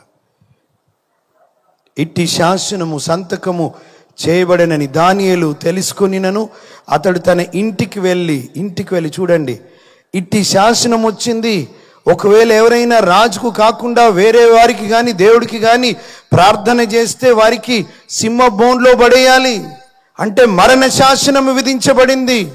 ఇట్టి శాసనము అయింది, జారీ చేయబడిందని తెలియకుండా కాదు, తెలిసినా కూడా యథాప్రకారంగా చదువుతారా మాట, యథాప్రకారముగా అనుదినము ముమ్మారు మోకాళ్ళలోని తన ఇంటి పై గది కిటికీలు, యథాప్రకారముగా అనుదినము ఎవ్రీడే ప్రతిరోజు మోకాళ్ళుని మళ్ళీ తన ఇంటి పై గది కిటికీలు యెరూషలేము తట్టునకు తెరవబడి ఉండగా, యెరూషలేము వైపు తెరవబడి ఉండగా తన దేవునికి ప్రార్థన చేయుచు ఆయనను స్తుతించుచు వచ్చెను. హల్లెలూయా. శాసనము జారీ చేయబడిన ప్రియులారా, రాబోయే రోజుల్లో అతి భయంకరమైన శాసనాలు రాబోతున్నాయి. క్రైస్తవ లోకాన్ని చాలా మంది టార్గెట్ చేసుకున్నారుగా. దేవునికి స్తోత్రం. అటువంటి రోజులు రాకుండును గాక, మార్చివేయుడును గాక ప్రభు. కానీ ఒకవేళ వచ్చినా యథాప్రకారముగా లాస్ట్ ఇయరో దైవజనుడు ఒక మాట చెప్పాడు ఇక్కడే, రాబోయే రోజుల్లో ఇలాగ కూడుకుంటామో లేమో తెలియదు కానీ ఒక్కొక్కరు ఒక్కొక్క సువార్థికురాలు కావాలన్నాడు. ప్రభుకు మహిమ కలుగును గాక. Praise the lord. ఇలా కూడుకోవడాన్ని ఆపొచ్చు కానీ ఒక్కొక్కరిని ఎవరు ఆపగలరు? ఒక్కొక్క క్యాండిల్ ఇంకొక క్యాండిల్ని ముట్టించుకుంటూ పోతే ఎవరు ఆపగలరు? జాన్ వెస్లీ గారు అనుకుంటా, ఆయన అన్న మాట, అద్భుతమైన మాట, ప్రభువా నన్ను నీ కొరకు అరిగిపోని కానీ తుప్పు పట్టనియొద్దు ప్రభువా అన్నాడు. తుప్పు పట్టనియొద్దు. ప్రేమైన వారలారా, దానియేలు జీవితంలో ప్రార్థన వీసి ఆయన ప్రైవేట్ లైఫ్ తెలుసు, పరిశుద్ధుడు, పబ్లిక్ లైఫ్ తెలుసు, అండ్ మూడోది ఆయన ప్రేయర్ లైఫ్, ప్రార్థనా జీవితం. రాజు జారీ చేసిన మరణ శాసనం విధించబడిన యథాప్రకారంగా ప్రతిరోజు అనుదినము ముమ్మారు మోకాళ్ళుని యెరూషలేము వైపు కిటికీలు తెరిచి ప్రభుకి ప్రార్థిస్తూ స్తుతి చెల్లిస్తూ వచ్చినాడు. వావ్! రాజీ పడని జీవితం, భయపడని జీవితం, దేవునికి తప్ప దేనికి లొంగని జీవితం, డబ్బుకు లొంగట్లేదు. రాజు అయితే ఏంది? నేను పూజిస్తున్నవాడు రాజులకు రాజు, ప్రభులకు ప్రభువు. ఆయన తలుచుకుంటే రాజులనే మార్చేస్తాడు, శాసనాలనే మార్చేస్తాడు, లేదా ప్రభువు తన మహిమ కొరకు మమ్మల్ని వాడుకుంటాడు. ప్రియులారా, ఏమైందో మనకు తెలుసు. చివరికి దానియేలు గారిని సింహాల బోన్లో పడేశారు. అప్పుడైనా అనొచ్చు కదా, సారీ, ఎందుకంటే రాజుకు చాలా ప్రియుడు. రాజు ఎలా తప్పించాలా అని చూస్తూ ఉన్నాడు దానియేలు భక్తుణ్ణి. అయినా లొంగట్లేదు. సింహాల బోన్లో పడేసిన రాజీ పడని వ్యక్తి అంటే మరణము ముంచుకొస్తున్న రాజీ పడకుండా రారాజు కొరకు బ్రతికే జీవితం. హల్లెలూయా. ప్రభుకి మహిమ కలుగును గాక. ఈరోజు నీ జీవితం ఎట్లా? ప్రతి చిన్నదానికి రాజీ పడిపోతున్నావు. నా దగ్గరకు ఒక బ్రదర్ వచ్చాడు, అన్న మీకేదో అది కాడేది ఆరోగ్యశ్రీ కార్డు ఉందా అన్నాడు. నాకు ఇవ్వలేదు తమ్ముడు, మరి నేను దాంట్లో రానన్నారు గవర్నమెంట్ వాళ్ళు. నా దగ్గర కారు ఉంది, ఏదో ఉంది కాబట్టి రాలేవు నువ్వు అన్నారు. సరే పర్లేదు, no problem, praise the lord. అయితే ఆయనకు మంచి గవర్నమెంట్ ఉద్యోగి. అన్న అట్లెట్లా అన్న, కొంచెం ఇస్తే వాళ్ళే చేసేస్తారు. నాకే ఉంది, నేను కూడా రాను దా కోటాలోకి, కానీ నాకు ఏముంది? ఆరోగ్యశ్రీ ఉంది నాకు. నేను అన్నాను ఎందుకు తీసుకున్నావు బ్రదర్ మరి అట్లా అబద్ధంగా అంటే, అన్న రేపు గుండె నొప్పి వచ్చిందనుకో, ఏదన్నా వచ్చిందనుకో ఫ్రీ అయిపోతుంది. రాజీ పడడం. నేను అన్నాను అది తప్పుడుగా నువ్వు తీసుకోవడం ఎందుకు? నీకు గుండె నొప్పి రావడం ఎందుకు? హాస్పిటల్ అడ్మిట్ అవ్వడం ఎందుకు? దాన్ని వాడడం ఎందుకు? చావడం ఎందుకు? అది కాకుండా యథార్థంగా బ్రతికితే నీ గుండెను పదిలంగా ఉంచుతాడు కదా ప్రభు. నీ గుండె నిండా ఉన్నవాడు కదా ఆయన. అసలు గుండె నొప్పి రాకుండా కాపాడువాడు కదా ఆయన. అది ఆరోగ్యశ్రీ. ఈయన ఆరోగ్య ప్రదాత. హల్లెలూయా. స్వస్థపరిచే దేవుడు. ఎందుకు రాజీ పడడం? రాజీ పడడం ఎందుకు? ఒక క్రైస్తవురాలు బస్సు ఎక్కిందంటే ఇక్కడ ఫ్రీ కాదనుకుంటే, ఇప్పుడు ఫ్రీ కాదు, తెలంగాణలో ఫ్రీ. తెలంగాణ బస్సులో సీట్లు దొరుకుతలేవు మగవాళ్ళకి, ఫ్రీ. ఒకసారి అప్పుడు ఫ్రీ లేనప్పుడు ఎక్కిందంట, బస్సు ఎక్కి కూర్చుంది. పిల్లోడికి వాడికి టికెట్ తీసుకునే వయసు, కానీ వాడితో అన్నదంట, రేయ్ కండక్టర్ వచ్చి అడిగితే క్రైస్తవరాలే, మళ్ళీ చేతిలో బైబిలే, హల్లెలూయా స్తుతిమయమనే. ఆదివారం పిల్లోడితో అన్నదంట, మా అంటే 5 రూపాయల కోసం ఏమన్నదంట, రేయ్ నీ వయసు ఎంత అంటే 4 ఏళ్ళాను, వాడికి 7 ఏళ్ళు, యాక్చువల్గా 7 సంవత్సరాలు. ఎన్ని సంవత్సరాలు అనాలా? సరే కండక్టర్ టికెట్ కొడుతూ ఆవిడ దగ్గరికి వస్తే టికెట్ తీసుకుంటే, అమ్మా అబ్బాయి కొరకు అంటే, లేదు వాడు ఇంకా టికెట్ ఏజ్ రాలేదండి వాడికి. ఎన్ని చూస్తే వాడు గాడిదలాగా ఉన్నాడు, 7 ఏళ్ళు. టికెట్ తీసుకుంటే లేదు 4 సంవత్సరాలే సార్ అంటుందంట. లేదమ్మా వాడు వయసు పెద్దగా కనబడుతుందంటే మళ్ళీ ఉల్టా, కన్నది నేనా నువ్వా, నాకు తెలుసా నీకు తెలుసా అని గొడవ మళ్ళీ. చివరికి సరే ఇక కండక్టర్ ఏమనలేదు. ఆ పిల్లోడు కిటికీ వైపు కూర్చొని చూస్తూ ఉన్నాడు, ఇట్లా అన్ని ఊర్లు చూస్తూ ఉన్నాడు. పక్కకు సీట్ ఖాళీ ఉంది కనుక కండక్టర్ పోయి కూర్చొని అన్నాడంటే, ఒరేయ్ నీ పేరేంట్రా అంటే, పేరు చెప్పిన తర్వాత, మీ అమ్మ నీకు 4 సంవత్సరాలు ఉందన్నదిరా, 7 సంవత్సరాలు ఎప్పుడు వస్తాయిరా అని అడిగిండంట. వాడు బస్సు దిగగానే వస్తాయి అంకుల్ అన్నాడంట. బస్సు దిగగానే 7 వస్తాయి అంకుల్. నాకు 5 రూపాయల కొరకు రాజీ పడతావా? దొంగ సర్టిఫికేట్ పెడతావా? ఈ 80 సంవత్సరాల జీవితం కొరకు ఇన్ని పిచ్చి పనులు చేస్తున్నావే. నిత్యత్వంలో నిరంతరంలో ప్రభు కొరకు ఉండాలంటే రాజీ పడని జీవితాలు మనకు కావాలి. హల్లెలూయా. చెప్పాలి కొడదాము, ప్రభుకి మహిమ కలుగా. రాజీ పడొద్దు దేంతో. నీ ప్రార్థన జీవితానికి ఎన్ని ఆటంకాలు అని రాజీ పడొద్దు. రాజు ఆజ్ఞలు జారీ చేయబడని రాజీ పడొద్దు. సింహాల బోనులు నీ కొరకు సిద్ధమవని రాజీ పడొద్దు. మరణము మన జీవితాన్ని తట్టిన రాజీ పడొద్దు. దేవుని కొరకు రాజీ పడని జీవితాలు జీవించాలా. హల్లెలూయా. ప్రేమైనటువంటి వారలారా, ఈ మధ్యాహ్నం ఒకవేళ నీ జీవితంలో రాజీ పడుతుంటే ప్రభు నీతోనే మాట్లాడుతున్నాడు. అటు ఇటుగా నీ జీవితాలు, ఇటు వెచ్చగా లేక ఇటు చల్లగా లేక నులివెచ్చని స్థితిలో ఉన్నటువంటి జీవితాలు, ఈరోజు ప్రభు నీతోనే మాట్లాడుతున్నాడు. రాజీ పడని బ్రతుకు జీవించు. ప్రియులారా, అది మనకు అసాధ్యమే, కానీ మధ్యాహ్నం ప్రభు మన మధ్యలో ఉన్నాడు. పరిశుద్ధాత్ముని ద్వారా ఓడిన మన జీవితాలను ఆయన గెలిపించగలడు. ఆయన ఎక్కడ పడిపోయావు అక్కడ నిన్ను నిలబెట్టగల సమర్థుడు ఆయన. నీ జీవితాన్ని ఆయన చేతులకు అప్పగించి, ప్రభువా చాలు నాకు ఈ జీవితం, రాజీబడి నిన్ను బాధపెట్టి ఎన్నోసార్లు నీ గాయాలను రేపి నిన్ను సిలువ వేసిన వాణ్ణి, నీకు అవమానం తెచ్చిన వాణ్ణి వద్దయ్యా, నా శేష జీవితం నీ మహిమ కొరకు రాజీ పడకుండా నీ కొరకు బ్రతికే జీవితం నాకు కావాలా, నన్ను నీ ఆత్మ చేత నింపయ్యా అని ఈరోజు నువ్వు ప్రార్థించగలగాలి. చివరిగా ఒకటి చెప్పి నేను ఒక చిన్న వీడియో ఒకవేళ రెడీగా ఉంటే నేను చూపిస్తాను. ఉన్నది కానీ అశోక్ తమ్ముడు. ఎస్, ఈ ఉదయకాలం ఈ మీటింగ్లు పెట్టడానికి ప్రాముఖ్యమైన కారణం దైవజనుడు 2 విషయాలు. మొదటిది, దేవుని ప్రజలు జీవింపబడాలా, ప్రభు కొరకు బ్రతకాలా, ప్రభు కొరకు రగిలించబడాలని. రెండోది, దేవుని ఎరగకుండా నువ్వు ఉంటే నువ్వు రక్షించబడాలని. Praise the lord.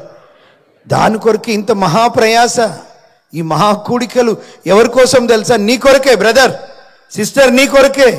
ప్రభు నిన్ను ప్రేమించి, ప్రభు నీ కొరకు ప్రాణం పెట్టి తన రక్తంను చిందించాడు కనుక ఆయన నిన్ను తీసుకొచ్చాడు. ఈ మధ్యాహ్నం ప్రభువు నువ్వు నమ్మి ఆయన నామమున బాప్తిస్మం తీసుకోవడానికి ఇంత పెద్ద ప్రయాస జరిగింది నీ కోసమే. ఇంత డబ్బులు ఖర్చు అయింది నీ కోసమే. ఎందుకో తెలుసా? ఇంత ప్రయాస కన్నా, ఇంత డబ్బులు కన్నిటికన్నా దేవుని దృష్టిలో నువ్వు కావాలి. ఆయనకి నువ్వు కావాలి. పిచ్చిగా ప్రేమిస్తున్నాడు నిన్ను ఆయన. నువ్వంటే పిచ్చి ప్రేమ ఆయనకి. రిలారా, ఈరోజు దేవుని నామమున నువ్వు ఆయన యందు విశ్వాసం ఉంచి ఆయన నామమున బాప్తిజం తీసుకోవడానికి నువ్వు ముందుకు రావాలని ఒకవేళ ఆశపడుతున్నా, సాతానుడు నీకు ఆటంకపరుస్తూనే ఉంటాడు. సాతానుడికి అడగండి, యేసుప్రభు దేవుడేనా అంటే ఒప్పుకుంటాడు, అవును దేవుడే. యేసుప్రభు నన్ను ప్రేమిస్తున్నాడు, అవును ప్రేమిస్తున్నాడు. సాతానుడే చెప్తాడు ప్రేమిస్తున్నాడు. యేసుప్రభు నా కొరకు రక్తం చిందించాడు, అవును. యేసుప్రభు రక్తంలో నా పాపాలు కడగబడతాయా, అవును. మరి నేను బాప్తిజం తీసుకోవాలనా? తీసుకో, కానీ ఇప్పుడొద్దు, తర్వాత. వాడు చాలా కుయుక్తిపడు. ఇప్పుడెందుకు?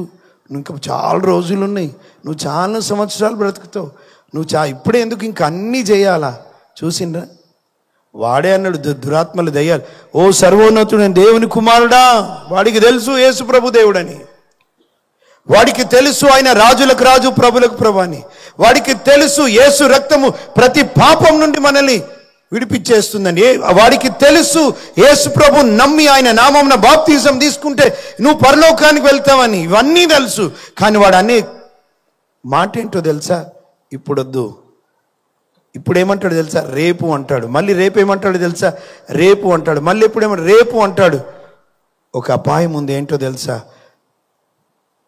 రేపు అనేది రాకపోవచ్చు కూడా, నీ జీవితంలో రాకపోవచ్చు.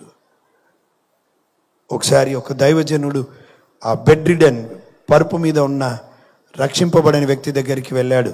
భార్య వచ్చి చెప్తా ఉంది, అయ్యగారు మా భర్త రేపు మాపో చచ్చిపోయేటట్టున్నాడు, సువార్త చెప్పండి అంటే, అంతకుముందు చెప్తుంటే అన్నాడంట, చాలా టైం ఉంది, ఇంకా చాలా టైం ఉంది, ఇంకా చాలా టైం ఉంది అనేవాడంట.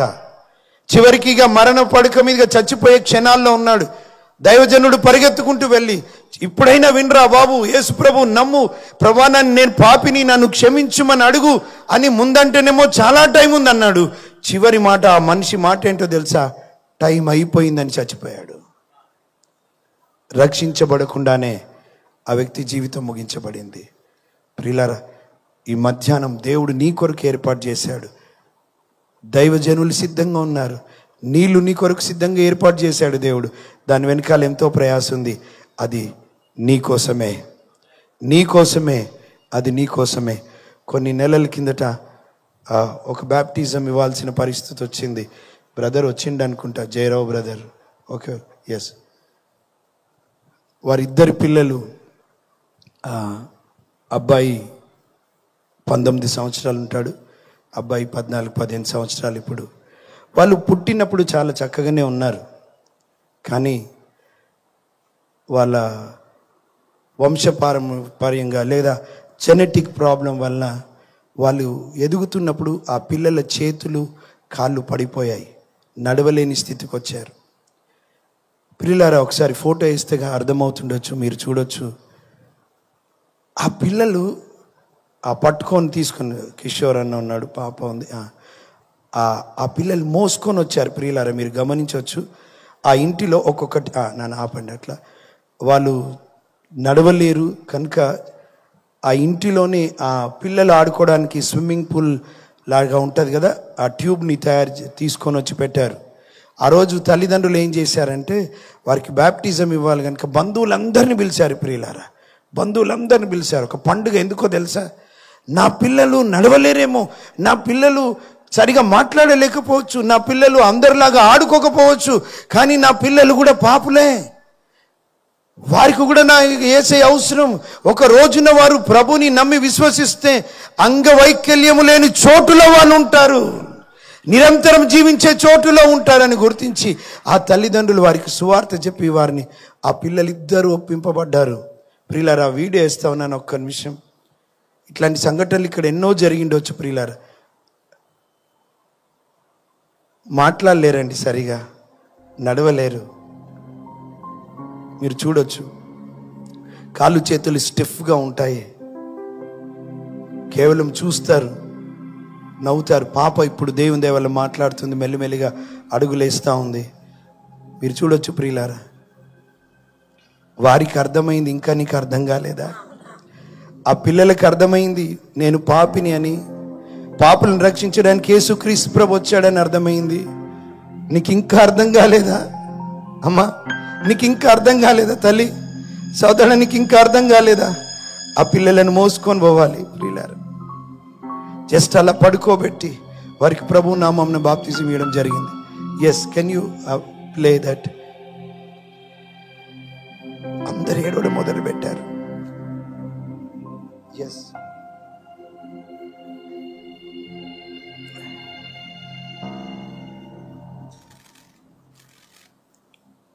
ఎస్ చాలు, ఓకే. ప్రియులారా, ఇప్పటికి కూడా అమ్మాయి అబ్బాయి నడవలేరు. కానీ ఒకటి వారికి అర్థమైంది, నాకు ప్రభు కావాలని. అమ్మాయికి బ్యాప్టిజం ఇచ్చిన తర్వాత మాట్లాడుతుంది కొంచెం. అమ్మాయికి తెల్లని డ్రెస్ వేసుకొని వచ్చారు. కూర్చుంటే నా వైపు ముందు కూర్చున్నాను. నా వైపు అమ్మాయి అన్న మాట ఏంటో తెలుసా? మెల్లిగా మాటలు తడబడతాయి. ఒక్కొక్క మాట చెప్పడానికి చాలా టైం పడుతుంది. మెల్లగా మాట్లాడుద్ది. ఆ పాప అన్న మాట ఏంటో తెలుసా? అంకుల్, నేను ఇప్పుడు రక్షించబడ్డాను. నేను ఇప్పుడు రక్షించబడ్డ అమ్మాయిని, నేను రక్షించబడ్డ అమ్మాయిని. నేను నరకానికి పోను ఇంకా. ఆ మాటలోని అర్థం, నేను నరకానికి పోను ఇంకా, పరలోకంలో మీతో పాటు ఉంటాను. అక్కడ నాకు కుంటితనం ఉండదు, అక్కడ నాకు ఈ సమస్య ఉండదు. రోగము లేని చోటు, కన్నీరు లేని చోటు, బాధ లేని చోటు, పాపం లేని చోటు, సాతానుడు లేని చోటు ప్రభువే మన ముందుంటుండగా ఆ చోటుకు మేము సిద్ధమయ్యాం కదా. ఓ ప్రియులారా, మాట్లాడలేని నడవలేని ఆ పిల్లలకు అర్థమైందే. నీకు ఇంకేం అర్థం కావాలి? ఇంకేం అర్థం కావాలి నీకు? ఇంకేదైనా దెబ్బ పడాలా నీకు? ఇంకేదో యాక్సిడెంట్ కావాలనా? అనారోగ్యం వచ్చి మరణ పడకల వరకు వెళ్ళాలా? సమయం ఉండగానే నేడే రక్షణ దినం. రాజీ పడొద్దు. ఇప్పుడు సాతాను ఇప్పుడు కూడా మీ చెవుల్లో చెప్తూనే ఉన్నాడు, వాడు వద్దు, టైం ఉందని. టైం లేదు ప్రియమైన సహోదరి సహోదరుడా, టైం లేదు. తర్వాత తీసుకో. రాజీ పడొద్దు సాతాను మాటలకి. వచ్చే సంవత్సరం చూసుకో, ఉంటావో లేవో తెలియదు ప్రియమైన సహోదరి సహోదరుడా. 2 సంవత్సరాల కిందట నేను దైవజనుడు బ్యాప్టిజం ఇస్తున్న టైంలో ఒక పిల్లోడు వచ్చాడు. దైవజనుడు అన్నాడు, అన్న వీడు చిన్నగా ఉన్నాడు, ఒకసారి వానికి అడుకోవాడు బ్యాప్టిజం విషయంలో నిజంగా తీవ్రంగా ఉన్నాడో లేదో అని. వానికి నేను అడిగాను, నీ వయసు ఎంత అంటే వయసు చెప్పాడు. వాడికి అడిగాను, పిల్లోడికి, ఒరే నువ్వు చూస్తే చిన్నోడులాగున్నావు, వచ్చే సంవత్సరం తీసుకోవచ్చు కదరా బ్యాప్టిజం అన్నాను. వాడు అన్న మాట నా వెంట్రుకలు లేచి నిలబడ్డాయి. మావి ఏమన్నాడు తెలుసా? నీళ్ళలో అదివరకే దిగి ఉన్నాడు. ఆ పిల్లోడు అన్న మాట, అంకుల్ వచ్చే సంవత్సరం, పాస్టర్ గారు వచ్చే సంవత్సరం వరకు నేను బ్రతుకుతానని నాకు మాట ఇయ్యి, నేను బ్రతుకుతానని మాట రాసిస్తావను నాకు, వచ్చే సంవత్సరం తీసుకుంటాను. మరి జీవితం రేపటి సంగతి ఏంటో తెలియదు, రేపటికి రూపు లేదు.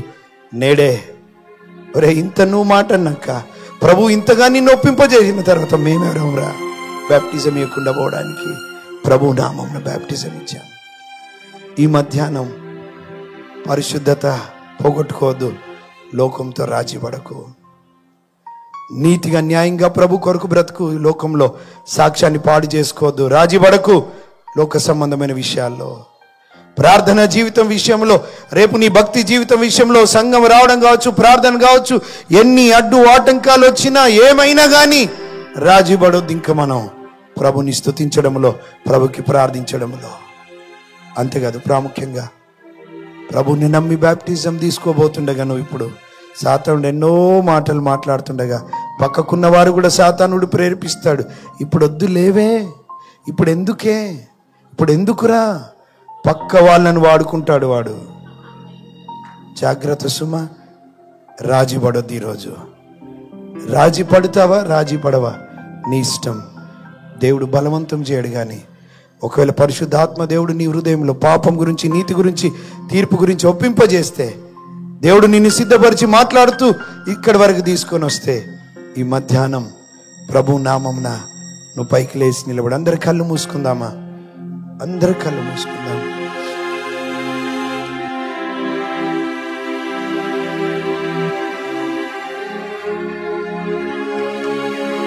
నేను పిలవాల్సిన అవసరం లేదు, ప్రభువే మిమ్మల్ని పిలుస్తున్నాడు. ప్రభు నమ్మి ఆయన నామమున బాప్తిజం తీసుకోవాలనుకున్న వారు అందరూ లేచి నిలబడండి. వద్దు, రాజీ పడవద్దు. ఇంకా రేపటికి సంగతి ఏంటో తెలియదు ప్రియమైన సోదరు సోదరుడా, రాజీ పడవద్దు. ప్రభు నిన్ను పిలుస్తున్నాడు, ముందుకు రమ్మని.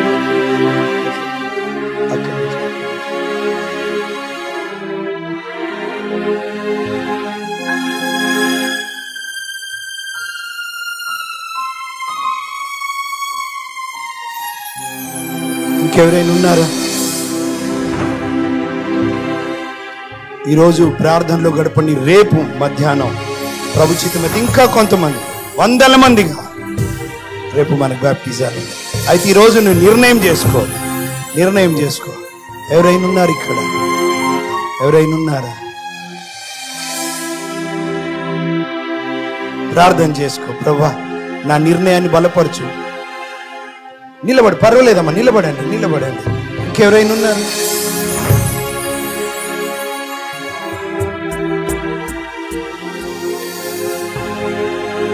ప్రభుత్వం మాట్లాడాలి.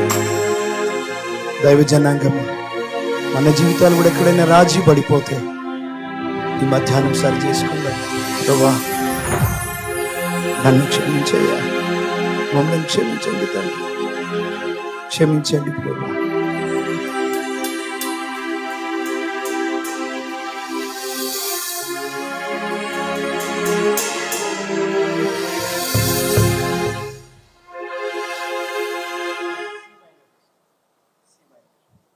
ఒక చరణం పాడుతుండగా వీళ్ళారు ఇంకెవరైనా ఉంటే లేచి మీరున్న స్థలంలో నిలబడండి.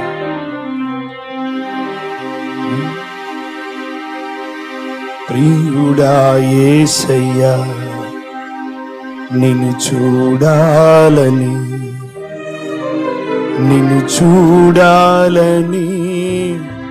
నిన్ను చేరాలని మనసార నామది కోరెనే, ప్రియమార నామది కోరెనే. పాడదామందరం కలిసి. ప్రియుడా యేసయ్యా, నిన్ను చూడాలని, ప్రియుడా యేసయ్యా, నిన్ను చేరాలని, నిన్ను చూడాలని, నిన్ను చేరాలని, నిన్ను చూడాలని, నిన్ను చేరాలని మనసార కోరెనే, ప్రియమార నామది కోరెనే. ప్రియుడా యేసయ్యా, నిన్ను చూడాలని, ప్రియుడా యేసయ్యా, నిన్ను చూడాలని, నిన్ను చూడాలని, నిన్ను చేరాలని, నిన్ను చూడాలని, నిన్ను చేరాలని మనసార నామది కోరెనే, ప్రియమార నామది కోరెనే. ప్రియుడా యేసయ్యా, నిన్ను చూడాలని, ప్రియుడా యేసయ్యా, నిన్ను చూడాలని. ఆమేన్. శబలు కొడదాం. ప్రభు ఇంకా మిమ్మల్ని ప్రేరేపిస్తుంటే మీరున్న స్థలంలోనే నిలబడండి, ప్రార్థన చేయండి. ప్రభువా, నా ఈ నిర్ణయాన్ని బలపరచు, నా జీవితంలో నిన్ను చూడాలి, నీ క్రియలు చూడాలి. ఒక రోజున నేను నిన్ను ఆ నిత్య రాజ్యంలో చూడాలయ్యా. నన్ను సిద్ధపరచు ప్రభువా. ఆటంకాలు, అనుమానాలు, అవిశ్వాసాలు కొట్టిపోయిన ఆయన స్తోత్రం.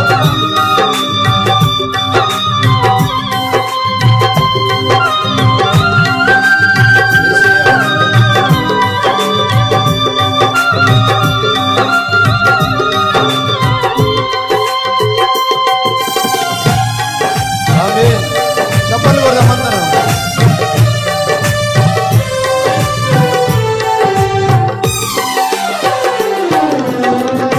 నీ వాక్యమును ధ్యానించునప్పుడెల్లా నా ఎదుటే నిలిచితివే, నీ వాక్యమును ధ్యానించునప్పుడెల్లా నా ఎదుటే నిలిచితివే. కన్ను పాపవలే కాపాడిన నిన్ను చూడాలను కొనగా, కన్ను పాపవలే కాపాడిన నిన్ను చూడాలను కొనగా, కలగంటి నన్ను కొంటినే, కలలో గంటినే, కల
ప్రార్థన చేసుకోండి ప్రియులారా.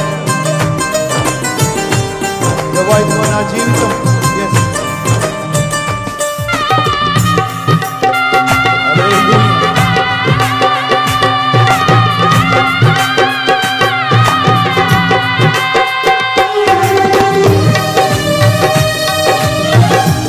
Hallelujah.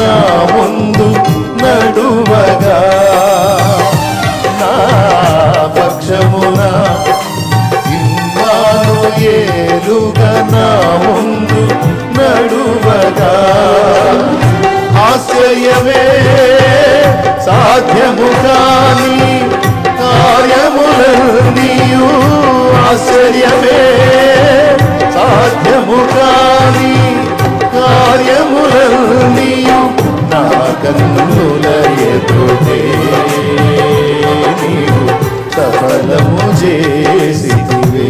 నా కన్నుల ఎదుటే నీవు సఫలము చేసితివే.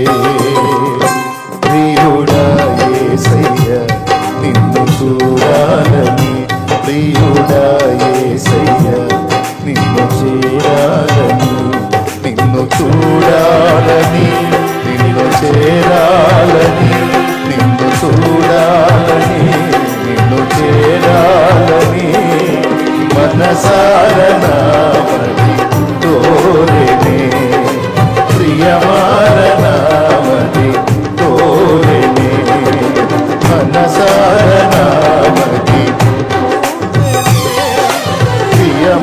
ప్రియమారనామని మనసారనామని ప్రియమారనా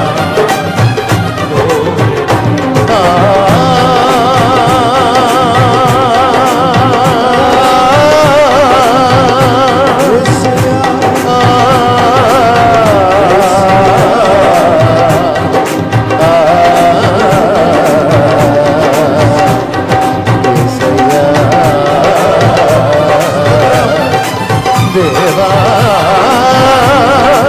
దేవా దేవా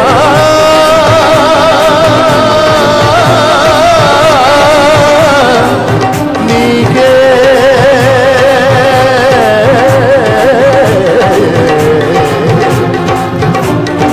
ఆరాధన ఆరాధన ఆరాధన నీకే నీకే నజరేయుడా నజరేయుడా నీకే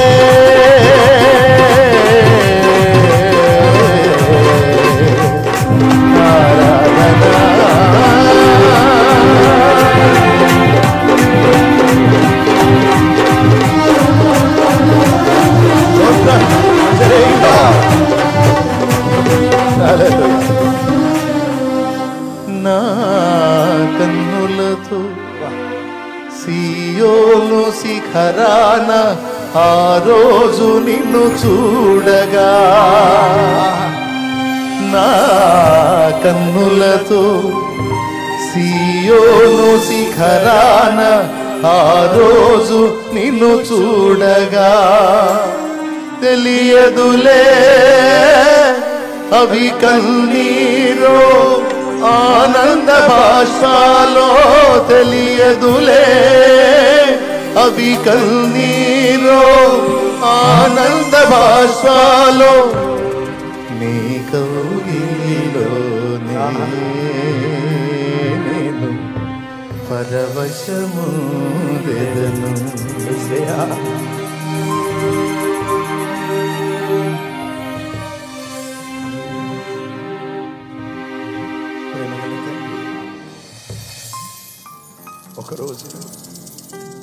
చూడాలన్నా నీ వైపే చూస్తున్నాను. ఈ లోకంలో మాకు నువ్వు కావాలి. ఎన్నో విషయాలు ఓడిపోయినటువంటి వారు, కృంగిపోయినటువంటి వారు, పడిపోయినటువంటి వారు ఈ మధ్యాహ్నం మా చేతులెత్తినాము తండ్రి, చేతులెత్తిదమ్మ ప్రియ. ఒక్క మాట్లాడిన ప్రభా, రాజీ పడని బ్రతుకు నాకు దయచేయి. ఆ చిన్న జంతువు రాజీ పడకుండా ప్రాణం పెట్టడానికి సిద్ధంగా అయింది. మా కొరకు ప్రాణం పెట్టిన నీ కొరకు రాజీ పడని జీవితం మాకు దయచేయ్యా.